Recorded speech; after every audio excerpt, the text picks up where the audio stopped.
Sunshine News Blast. Musunod ang detalye sa tang balitang agri-sports ang showbiz human lamang ning pipila ka pahinumdum.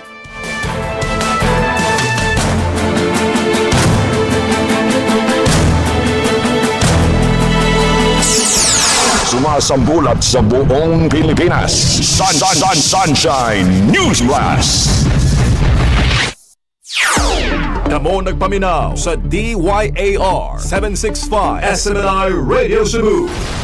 Kapartner mo sa balita o serbisyo.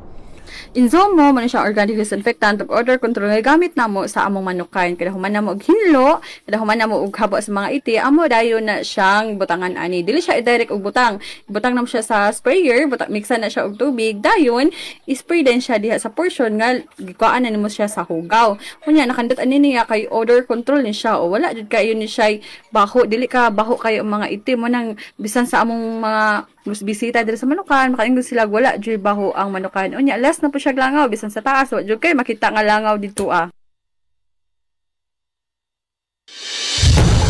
Mga balita, impormasyon, serbisyo o inspirasyon dinhi lang sa DYAR 765 SMNI Radio Cebu.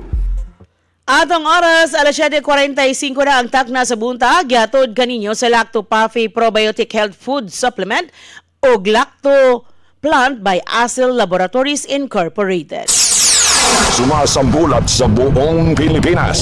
Sunshine News Blast. Sunshine News Blast Agri News.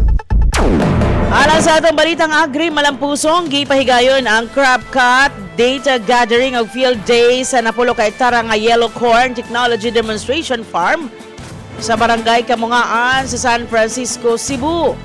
Ang kalihukan bunga sa panagtambayayong sa Department of Agriculture Central Visayas, Office of the Provincial Agriculturist, Municipal Agriculturist Office o barangay lokal nga panggamhanan. Base sa gihimong crop cut, di pa naman ang moabot sa 51 metrikong tonelada nga abot sa napulo ka hektarya nga umahan.